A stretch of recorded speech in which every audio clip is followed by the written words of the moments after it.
bonjour à tout le monde. Vous m'entendez? Il faut-il que je porte la voix davantage?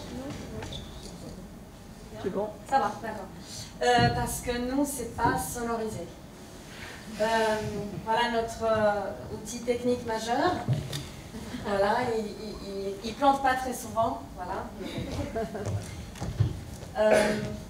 Voilà, donc on va vous présenter notre projet La balade de la soupe populaire d'une jeune auteure finlandaise qui s'appelle Emilia Pöyhönen.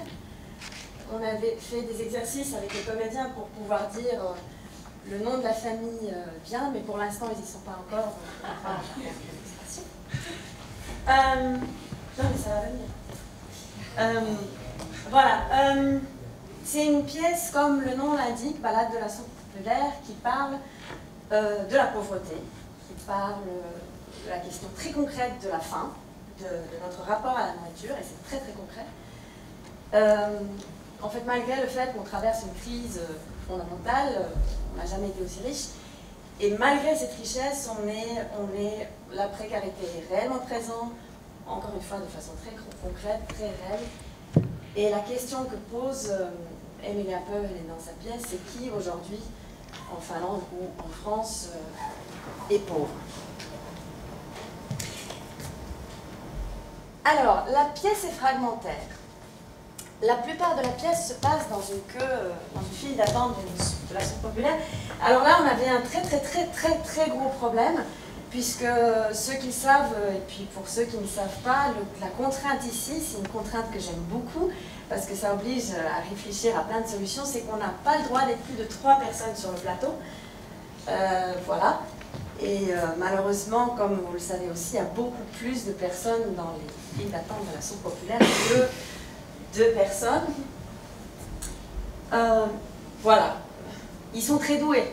Malgré ça, j'ai quand même décidé de ce fait de vous distribuer un petit passage de la pièce.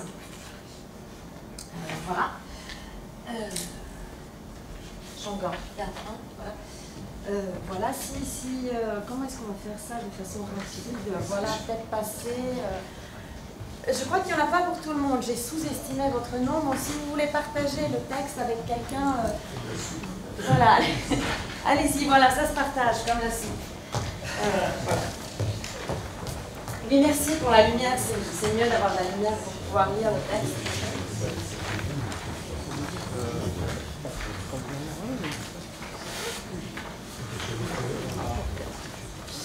Voilà, comme lire un texte, c'est une chose, et puis entendre, comme on l'a vu tout à l'heure, encore une fois, de façon très concrète, entendre un texte c'en est une autre, et comme dans le théâtre, on est dans le dire et dans l'entendre, je vous propose qu'on en fasse une lecture tous ensemble.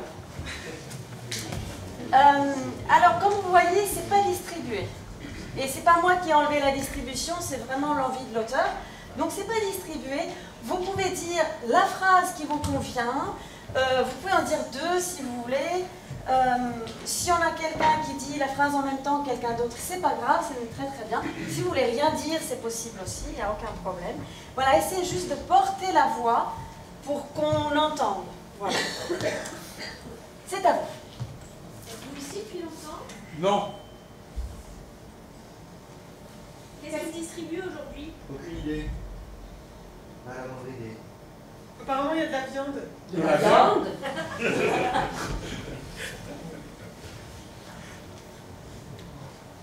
En tout cas, pour les premiers, c'est ce que j'ai compris. De la semaine dernière seulement. Pouvez-vous me garder la place? Hein? Est-ce que vous pouvez me garder la place? Je reviens tout de suite. Je suppose qu'on vous la garde. Pour le 2 types. Souvent là, toujours à l'affût des meilleurs morceaux. Il se réserve une place dans chaque queue. Dans chaque queue. Ça va pas. Bon, on ne lui la garde pas. La place? C'est ça, on ne lui garde pas la place. Après, il va venir et il va exiger qu'on le laisse passer. Et nous, on ne l'aura pas gardé.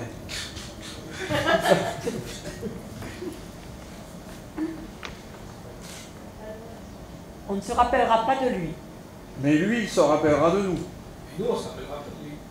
Il va pas le croire. Et alors, si on ne l'a pas gardé, on ne l'a pas gardé. On va déjà voir s'il revient. C'est sûr qu'il reviendra puisqu'il y a de la viande. Si seulement.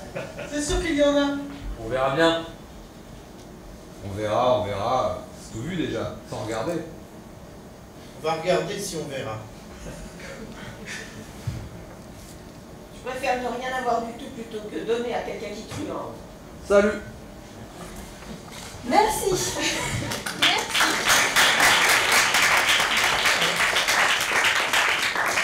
Alors là, en fait, ce que j'avais prévu de faire, c'est redistribuer un texte avec une proposition de distribution, mais vous êtes totalement au point là pour la file de la soupe populaire, voilà, donc super.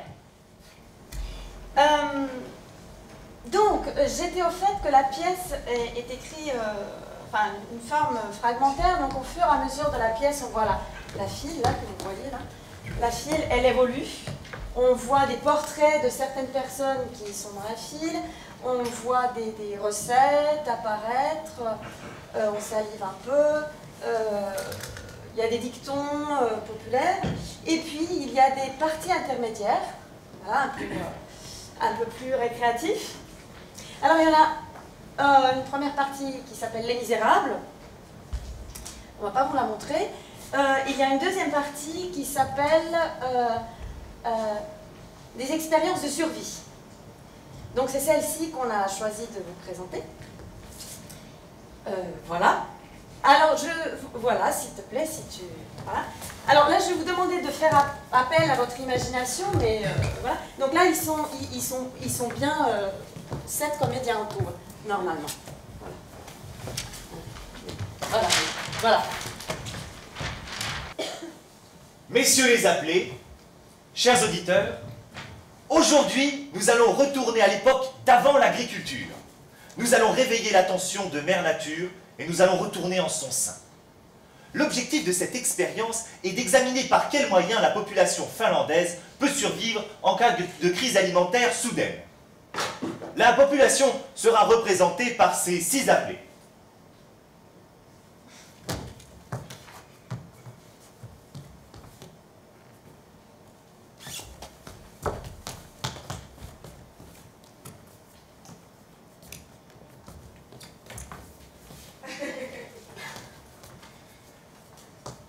Ce sont tous des jeunes hommes blancs, en bonne santé, et leur moyenne d'âge est de 25 ans.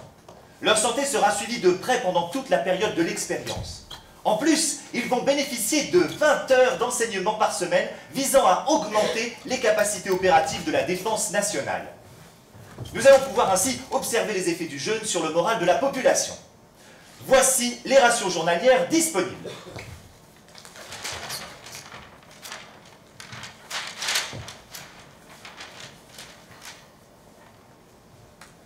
1,5 kg de farine d'écorce de pin préparée en été. Oui. 3,5 kg de feuilles de pissenlit, d'épilobe ou de bouleau séché. Oui. 3,5 kg de champignons séchés selon la variété. Je vais prendre des champignons. 2,6 kg de lichen d'Islande pré-cuit. Les lichens. 300 g de cynorhodon, plus communément appelé gras de cul. Ah bah de gratuit. Et pas de détour à la brasserie, sinon c'est la porte. Les premiers entretiens, 3 mois après. Nous nous focalisons sur les sensations corporelles lors de la malnutrition et sur les observations des conséquences morales. Alors, comment vous vous sentez? Mon visage et mon corps ont maigri. Mes chaussures sont trop grandes et mes vêtements aussi.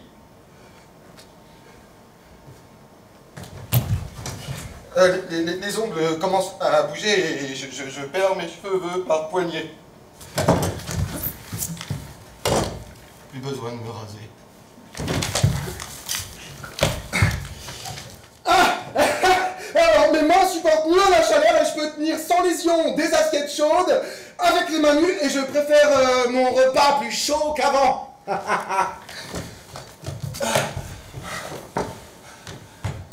Le simple fait de me brosser les cheveux me fatigue. Alors moi, c'est quand j'ouvre une bouteille de soda.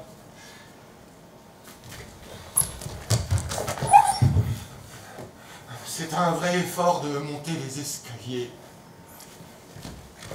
Et comment ça va côté virilité? Eh ben, je n'ai pas plus de libido qu'une huître enrhumée. La santé mentale et la vie des sujets d'expérience ont commencé à vaciller. Ils ne s'occupent pas de leur tenue vestimentaire et ils négligent leur corvée. Ils lisent principalement des livres de cuisine et collectionnent des recettes. L'un d'eux, originaire de Laponie, compare du matin au soir les prix des fruits et légumes dans les publicités entre les journaux de Laponie et de Helsinki. Ces sujets d'élite ne montrent plus aucun intérêt envers les études qui promeuvent le moral de l'armée de défense. 3 mois plus tard, nous pouvons observer les conséquences physiques de la sous-alimentation. Nous poursuivons les entretiens. Où est le gars des cynorhodons? Il n'avait plus la force de venir. Allez chercher votre camarade, s'il vous plaît.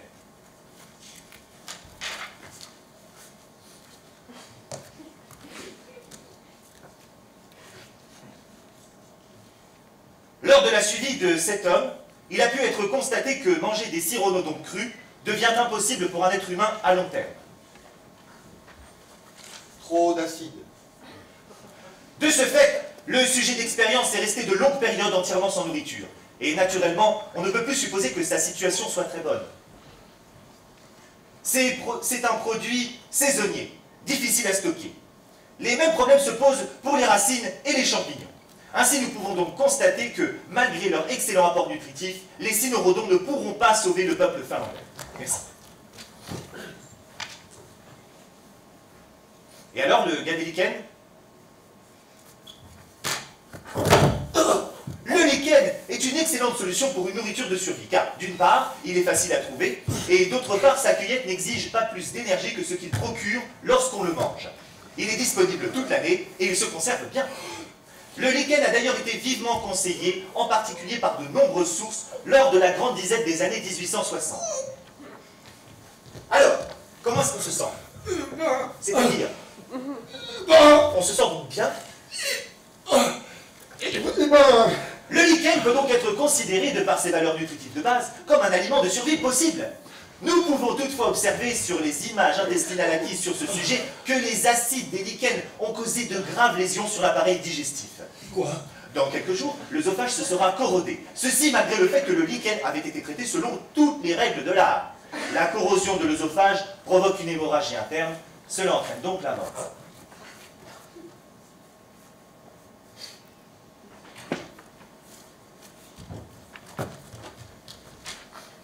Et toi alors, qu'est-ce que tu as mangé? De l'écorce de pain. L'infaillible sacré pain. L'écorce doit être cueillie au bon moment, au printemps, lorsqu'elle s'arrache le plus facilement et lorsque ses valeurs nutritives sont au plus haut niveau. Si on procède ainsi, l'écorce se conservera sans problème jusqu'à l'année suivante. On élimine le tanin de la couche superficielle au moment de la brûler en la chauffant sur un feu de bois. Le seul problème, c'est qu'arracher l'écorce tue les arbres. Alors si on le fait dans la forêt de quelqu'un d'autre, cela peut finir en procès. De ce fait, ceux qui auront survécu à la disette seront probablement tous incarcérés. J'ai toutefois une entière confiance dans la solidarité entre les citoyens lors d'une situation de détresse. Vous pouvez applaudir, je vous en prie.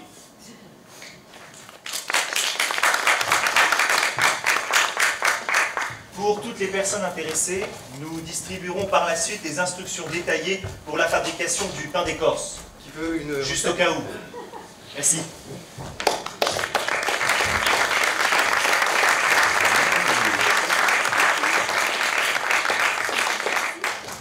Alors, donc, nous nous sommes vus donc, pour la première fois lundi. Nous répétons actuellement pour une lecture qui aura lieu le 4 mars aux Maisons des Métallos. Et cette lecture, enfin, ce qu'on répète là actuellement avec les comédiens, ça se rapproche à ce qui sera à la fin la version scénique de cette pièce. Mais maintenant, le projet ne s'arrête pas là. Merci, tout le monde a une recette? Pas tout le monde? Il y en a après sur les tables. Donc le projet ne s'arrête pas là parce que comme... en fait, si je vous ai fait lire tout à l'heure, c'est aussi parce que c'est représentatif du projet qu'on veut mener. La forme est ouverte, comme vous avez vu. Et d'une part, je n'ai pas envie de la fermer tout de suite dans une mise en scène. Et puis, d'autre part, il y a une envie de la faire sortir au grand air, au-delà. Bon, c'est-à-dire que, voilà, on aura peut-être pour ça non, c'est pas. Un iPhone, 78 pouces. Mais bon, pour l'instant, on reste voilà, en contact. Alors, il y a donc pour expérimenter ce contact, parce qu'en fait, c'est une réelle expérience. Nous, on n'a pas l'habitude de ce type de travail-là, donc on saute à pieds joints dedans. Et donc, Fontenay en scène nous fait confiance. Merci Bertrand Turchetti. On va faire une première résidence.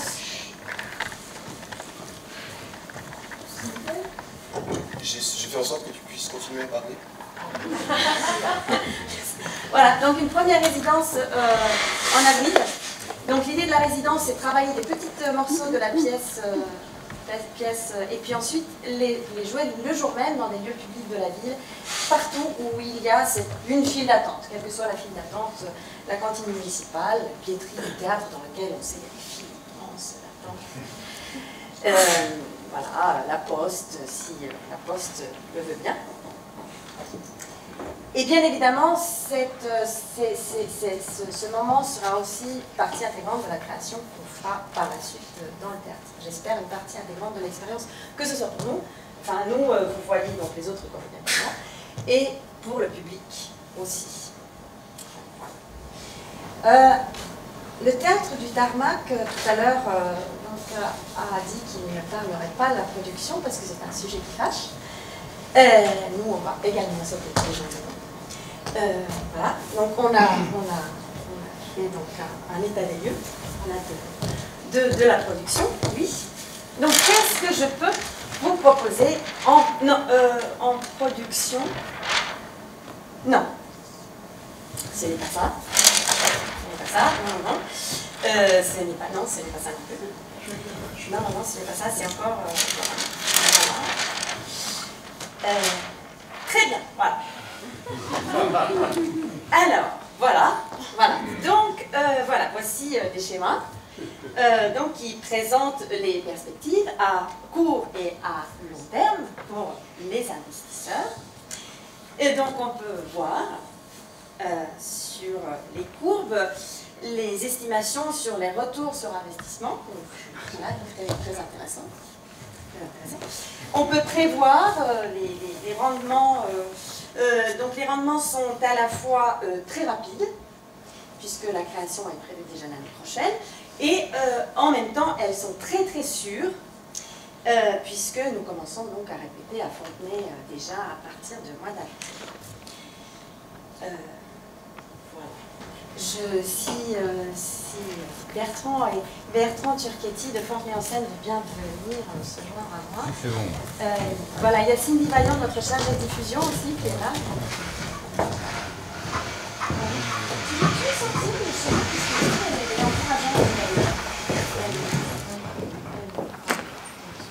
Comme ça, on est dans le cœur de la fête qui nous intéresse tous.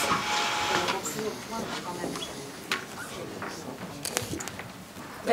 Oui, vas-y Bertrand, merci d'être là. Bon, je vais aller au vif du sujet. En fait, le seul intérêt pour lequel on est parrain, c'est que le résultat sur le rendement est immédiat. Donc, voilà. Pour toi et pour nous. Voilà. Oui, en tout cas pour moi, après pour vous. Voilà, donc Fontenay en scène, nous sommes une structure... alors on dit Fontenay en scène, théâtre de Fontenay-sous-Bois, mais nous n'avons pas de théâtre, en tout cas pas encore, car on peut le dire aujourd'hui, le conseil municipal de la ville de Fontenay a voté le 18 décembre dernier, à la quasi-unanimité, la décision de construire un théâtre. Donc aujourd'hui, construire un théâtre, je trouvais que c'était important de le dire. En tout cas, voilà, nous sommes dans dans une politique, on va dire, de diffusion, d'aide à la création, comme beaucoup de lieux qui sont présentés ici, avec cette particularité que pour nous, déjà en termes de diffusion, et même d'aide à la création, on est sur des projets qui sont très ancrés dans notre monde d'aujourd'hui. Donc, d'une part, et puis une façon aussi d'ancrer ces projets, c'est alors c'est pas systématique, mais on aime bien ces expériences où l'artiste intègre dans son processus de création ou à côté de son processus de création un travail sur le territoire. Je disais tout à l'heure qu'on n'a pas encore de théâtre, et quelque part ça a certainement été pour nous un élément moteur pour justement très tôt concevoir l'art artistique comme un acte qui va aussi vers l'habitant. Donc c'est ce qui s'est fait depuis maintenant des années et qu'on souhaite continuer à faire, y compris même si on a un théâtre un jour. Voilà, donc tout ça pour dire que dans la présentation qu'a fait Tina du projet, ce travail de chantier, ce travail d'expérimentation et aussi donc d'extériorisation, c'est-à-dire aller en dehors de la salle pour aller expérimenter les choses, ça nous a bien plu. Voilà, sachant que la métonymie, c'est un compagnonnage qu'on a depuis quelques années maintenant. On avait commencé avec la Fabrique de Violence il y a 2006. Alors nous, on ne l'avait pas accueilli au moment de la création, puisque je crois que c'était 2004, quelque chose comme ça. Puis après, il y a eu Gibier d'élevage, et puis Purge dernièrement. Non, Déguisé en homme, non. On ne l'avait pas accueilli. Ah oui, bah oui. Bon. Voilà, donc après, on n'est pas sur un soutien systématique, mais je dirais qu'on aime bien justement, et ça fait partie de cette relation aussi que nous souhaitons entretenir avec justement le contexte territorial, que ce soit les associations, enfin, tous nos relais sur la ville. C'est aussi pouvoir établir des compagnonnages avec des compagnies, parce que voilà, c'est plus facile après pour mener un travail sur la durée. Et que ce soit en résidence ou pas en résidence, alors parce que, encore une fois, on est sur cette position n'ayant pas un lieu fixe, enfin, utilisant des lieux de la ville, mais n'ayant pas un lieu attribué, si ce n'est cette petite salle de l'espace Gérard Philippe, vous allez répéter. Voilà, pour nous, la résidence, elle est plus finalement quelque part une résidence de travail avec, encore une fois, avec la population. Voilà, que dire d'autre? Est-ce qu'il y a des questions dans la salle, pour le coup, donc aux parrains, comme d'ailleurs à Tina,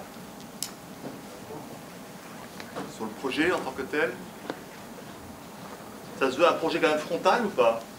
Oui, oui, absolument. C'est-à-dire que, oui, il faut le voir en deux parties. C'est-à-dire, au terme, oui, j'aimerais que la pièce se passe, par exemple ici, ça se joue très très bien ici. Voilà. Oui, d'accord. Mais que, il a dit d'accord, hein, moi j'ai entendu. Et alors, il y a des fragments qui peuvent être sortis. Par exemple, la scène que vous avez lue, ben, on pourrait la jouer dans la file d'attente lorsque les gens arrivent. Donc, même lorsque ça sera sur le plateau, il y a une envie de déborder du plateau.